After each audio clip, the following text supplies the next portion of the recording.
that presumably don't have a lot of flexibility in terms of the niches they can exist in. But the way I imagine this process is that as a human, we're plopped into a environment, and here I'm using analogy, where we don't really know if we are an aquatic animal, a terrestrial animal, or an avian, right? Or an amphibian. Or an amphibian, for that matter.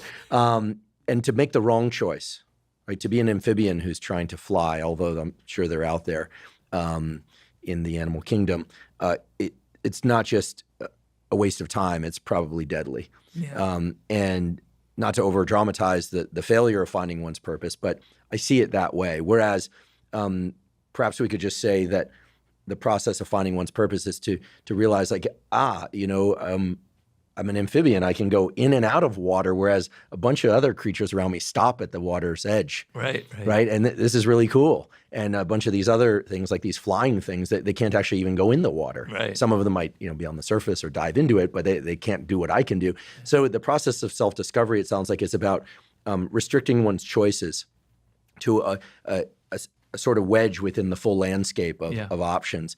And for me, I can certainly recall, after reading Mastery, it helped me recall some early seed emotions that I experienced as a very distinct sensation in my body. Can you describe that? Yeah. Well, without making it too specific to my unique tastes, as a kid, I loved flora and fauna. I loved learning about biology. Sure. Again, no surprise there. But animals and how they move in particular, and fish, and going to a proper aquarium store for the first time for me, and going snorkeling for the first time was like, wow. And even as I describe it, it's almost like my body floats. I feel it in my left arm, of all things.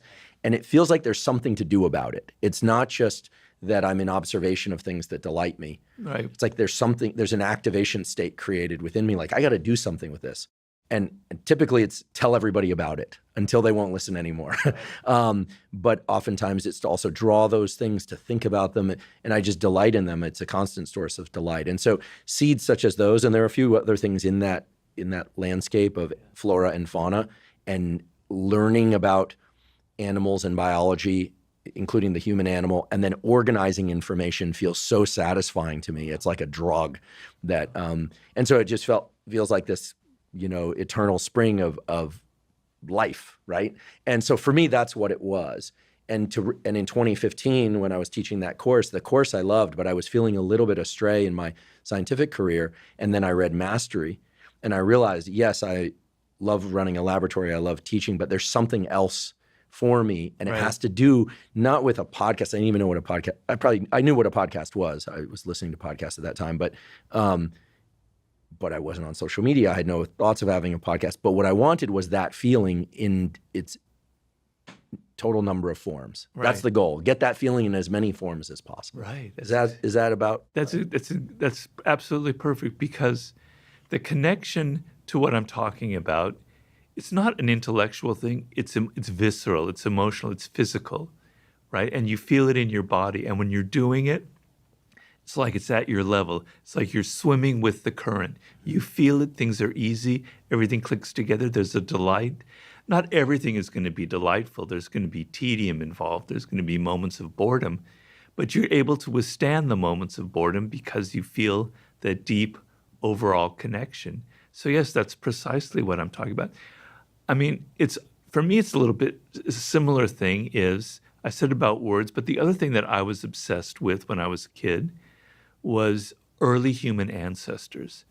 Don't ask me why. I just was so obsessed with our ancestors millions of years ago, and how it's possible to be living here in the 60s or 70s with cars and everything, but to come to where we are now. And I wrote a short story when I was 8 years old about a vulture. It was written from the point of view of a vulture watching the first humans kind of emerge on the planet. I'm sure it was absolutely awful, dreadful. But the weird thing is, I'm writing a new book, and all I'm doing in that book is going into early humans. And I feel like a kid again. I'm so excited. I'm so happy. So I can very much relate to your story. You mentioned these 5 different forms of intelligence, or frames of mind, as you refer to them. And I'm certainly aware that I lean towards a more intellectual interests, although, as you pointed out, the excitement, the delight is visceral. Yeah. And the actions are actions. They're of the body, ultimately. Right. One has to draw, speak, write books, etc., to transmute that excitement into something real. For people that are not as intellectually tuned, but maybe are kinesthetically tuned, for instance, I can only wonder what that's like. I'm not completely uncoordinated, but I don't think I have a kinesthetic attunement or frame of mind. But I've, for instance, had a podcast listener mention that they think in feels, that they literally experience thought as as sort of a patchwork of bodily sensations. Right. And that thought for them is not of the stuff from the neck up, but only from the neck down, which to me was really intriguing. And so I only raise this because there have to be as you point out, there's an infinite number of different sort of orientations based on our unique DNA and experience. But what do you think explains why these particular seeds, or as you point out, like the direction that the grain runs in the brain? I mean, it's partially going to be nature, it's going to be DNA, For sure. but we're talking about this as if there's some exciting or awe-inspiring or delightful thing that captures us. Can it be the other way too? Can it be, one has a bad experience as a child in an intellectual environment and then decides, I'm going in things of the body feel good. Things of the mind, of intellect feels bad. And does it matter whether or not we are drawn to our purpose by recognizing what we love or what we hate, or are both useful? Oh, they're both very, very useful. A lot of intelligence is nonverbal. We think in terms of images. We're very much infected by the emotions of other people. So I know, for instance, my mother is very, very interested in history. She's obsessed with history. And I probably absorbed her interest in history. I don't think there's a gene for that interest, So you're going to absorb things from your parents as well. So it's not all just genetic. But yeah, what you hate will will have a big thing. But the problem with doing that is, if you go into a direction and you're in elementary school, et cetera, and they force you to learn math and you hate it, what it tends to do is it turns you off from learning in general. You think, I don't want to be disciplined. I don't want to go through anything because it's painful. It doesn't lead anywhere. It's not me. It's frustration. It turns you off from learning in general. So it's really, really important for a child to have the love experience as early as possible so that they can know what they hate and why they hate it, right? And then they can rebel and they can go into that field, as opposed to, I hate learning, I hate discipline, I hate studying, I hate trying things over and over again. If you're kinesthetically oriented, and a part of me, I understand that because I love sports, is you have to practice. It's going to take a lot of, you're not going to instantly be good at something, right? And that's going to require a love of it, right?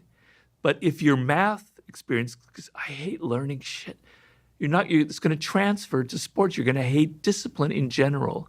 So it's very important for parents to let that child have at least glimmers of that love moment.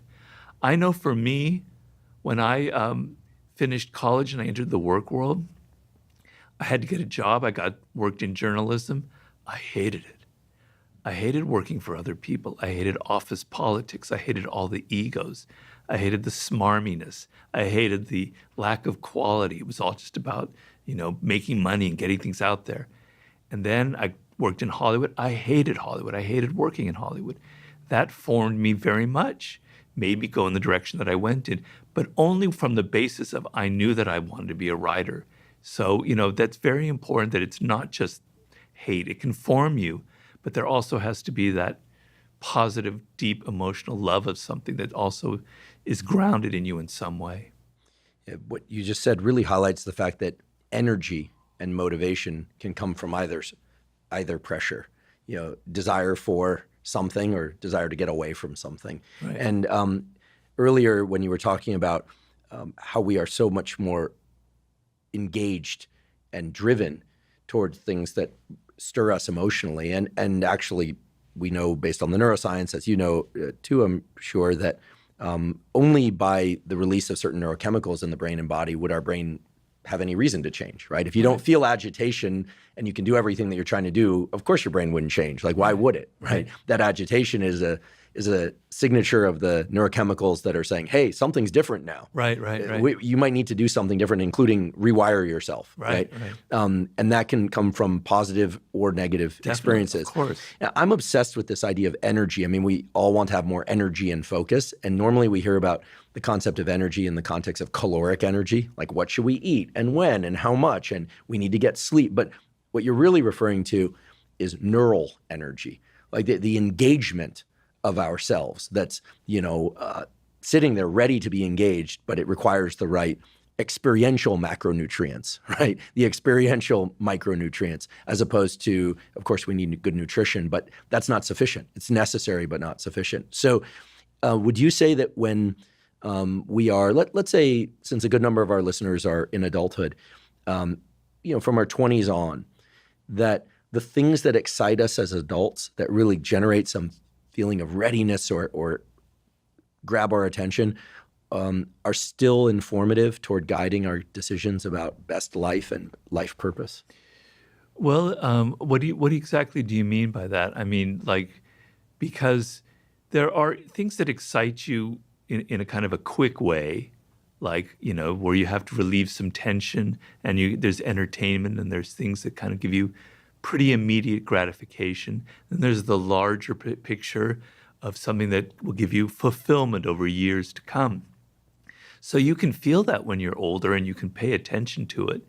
But a lot of the time we're paying too much attention to the immediate pleasures of life, to what gives us instant gratification, and that's what we're grabbing for.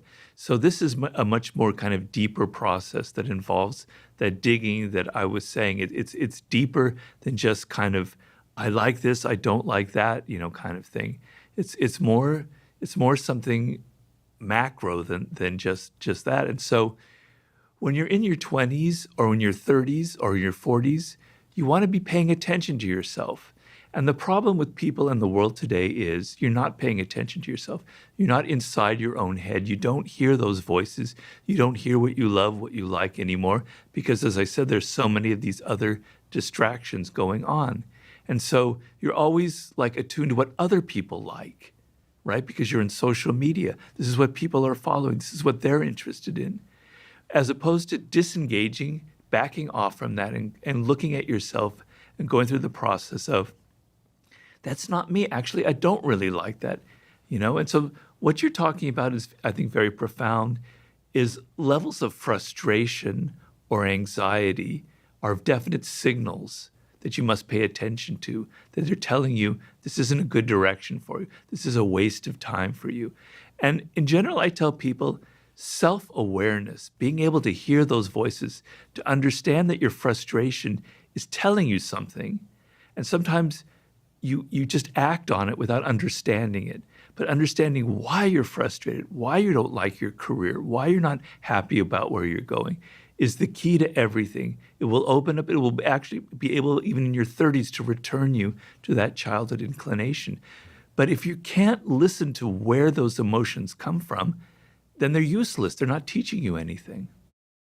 To me, as a neurobiologist who started off as a developmental neurobiologist, I can tell you that puberty is the most profound transformation that the brain undergoes in the entire lifespan. There's just absolutely no question about it. Everything is different after puberty because of all of the new relational dynamics that become apparent and our potential involvement in them. Yeah. It's not talked about enough how dramatically puberty changes the brain. Sure. I mean, we are different people before and after puberty. Hormones that are suddenly raging. The hormones are there, and it's not just changes in how we view the world, but changes in how the world views us. Yeah. And not just through the lens of sexuality, but also expectation of what we are capable of, what we are responsible for or not responsible for, our learning capacity. I mean, puberty is like this, it's also the most rapid stage of aging in our entire lifespan. Wow, right? Those kids that go home for the summer and then come back, like shaving, Yeah. I was sort of I wasn't a late bloomer, but I had a long protracted puberty, but I remember those kids. I'm sure we all remember those kids.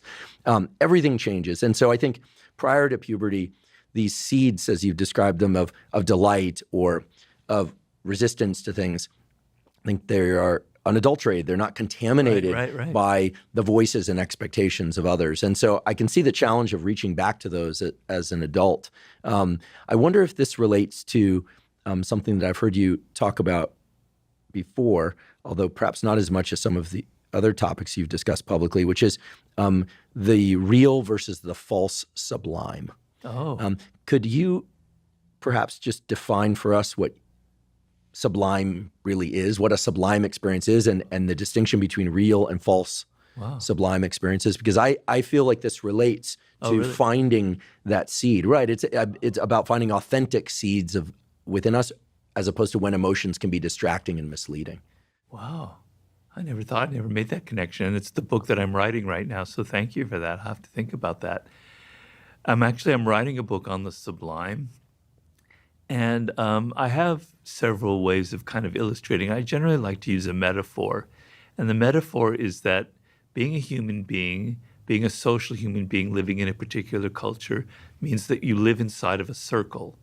And that circle of that time are the conventions of thinking, of ideas that are acceptable, of behavior that is acceptable. This is where you can go mentally, where you can go physically, all the codes and conventions. So that circle for ancient Egypt and for 21st century America, they're obviously very different, but it's the same circle. It's the same limiting factor. You're not supposed to go outside of it. These are thoughts, experiences, behavior you're not supposed to do. The sublime is what lies just outside that circle. The word sublime comes from on the threshold of. It's like, here's a door, and the sublime is literally at the threshold of the door. You're looking out into something else, right? And the quintessential sublime experience is a near-death experience. You're standing on the doorway, the threshold of death itself, right? And so in my book, I'm illustrating the different kinds of sublime experiences that you can have in relation to the cosmos, in the relation to thinking about being alive. Just being alive is the strangest sensation you could possibly have. I know that very personally after my stroke. I go into a chapter on childhood and how sublime your own childhood was. I go into animals, the relation to animals. I have a chapter about the brain, a chapter about love. I'm working right now on a chapter about history, okay? But what I'm trying to say is the human brain is wired for these experiences, is wired for transcendental experiences that take us out of the narrow little realm that we live in. Because we're aware of our death as the only animal truly conscious of its own mortality, and it frightens the hell out of us. And the idea that we can see something larger than just the banal parts of our life is a doorway that allows us to kind of transcend the moment, to feel connected to something larger, to feel connected to some power in the cosmos, to evolution itself, right? And so we're wired for that. And I'm writing a chapter now about 40,000 years ago, at the moment where I think the sublime was born. Is a story that I'm trying to illustrate right now with our upper Paleolithic ancestors. So it's deep inside of us. We need it. We have to have it. In the 21st century, we have very few avenues for it, any real avenues. Religion used to be the main kind of way of accessing this. And so because it's so deep, we reach for false forms of the sublime that give us the sense that we're transcending, but it's not at all, because sublime has to come from within. It's an experience that you have, that you're generating in your own mind, in your own experience. The false sublime comes from outside. It comes from drugs. It comes from alcohol. It comes from shopping. It comes from online rage. It comes from joining a cause and just getting out all your aggression and violence, right? It comes from causes. It comes from addictions, okay? It gives you a sense, it calms you down and makes you feel like there's something else going on in life besides your job that you're sick of. But it's not real, it's not lasting, it's false, it's an illusion, it's not based on anything real. It's not connecting to that deep part of human nature that's wired for these experiences. So what happens is you have to have more and more and more and more of it. You have to have, more of this rush. You need more of the drug. You need more of the alcohol. You need more of the sex. You need more of the porn. It's never going to satisfy you. But the real sublime, you don't have that feeling. It's like it's transformative. Once you feel it, it lasts for you for the rest of your life. It's what Maslow, again, called a peak experience. So that's the difference between the false and the real sublime. I haven't quite connected it to what you were saying, but if I think about it, I think you're on something very interesting. I mean, maybe the connection I was trying to draw was doesn't hold, but yeah, for me, those early experiences of seeing things that just delighted me in a way that felt like that not only is well, the thought process was a long time ago when something like, oh my goodness, I can't believe this exists. This is so cool. This is the coolest thing. And so clearly create an activation state within me. But then there was also a thought and a feeling of, again, a lot of this is sort of pre-verbal. It's not truly pre-verbal. I could speak at that age, but it was, that's of me and I'm of it, right? There's a connection there. And then it was, there's something to do about this. The activation state created in the body was, I need to learn more about this. I need to tell people about this. I need to think about this. I need more examples of this and see whether or not they're all like this, et cetera, et cetera. So certainly it meets some of the criteria of a sublime experience. Definitely. And I knew, again, when I was in graduate school and again, when I was this young professor about to transition to tenure, that I knew it was going to do something different. It was as if I was on the threshold of something, but I didn't know what that next thing was. But I could trust it because of that early experience of knowing that's the thread. Like I'm an amphibian. This is my environment. Yeah. And you're an amphibian too, right? Yeah. And we're different amphibians, but we're going to be amphibians together. Right. And there's a permanence to it. It does seem to transcend time. I'm obsessed with time perception, so I have to be careful not to go off on a tangent about that. Too. But the human brain's ability to fine slice or macro slice time is incredible. And it's been said of not just addictions, but also interactions with toxic people that they murder time. That humans have I think it was Jung, I'll look it up, but one of the great psychologists said something to the extent that addictive behaviors, thought patterns, substances are humans' attempts to murder time so that they don't have to address their mortality. Yeah. And that's always made a lot of sense to me. Yeah, we say kill time is our expression. Kill time through passive engagement, but also kill time through trying to get overwhelmed or overtaken by an experience or a substance. As opposed to when you're truly connected, you have that sense of flow, and 3 hours can pass by and you're not even aware of it. So time is a totally subjective experience. It can be extremely slow and tedious and you feel very depressed, or it can pass by, but it passes by without you even noticing it, and it's a wondrous experience, When I'm deep in my writing, I'm not aware of the time passing. I'm so involved, I'm so immersed.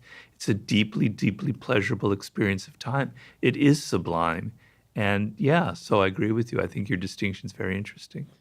I'm eagerly awaiting your next book, but we won't rush you. Well, I'm so immersed in it that I could talk for hours, because I also have a chapter in there about what I call the daemon, which is like that voice inside of you that speaks to you. And I'm writing a whole chapter about how sublime that is when you connect to that voice. So you are spot on. There is something very much connected to mastery in this book, but it's the next chapter that I'm writing. Fantastic. I can't wait. I can't wait. I'd like to shift slightly to a topic that you've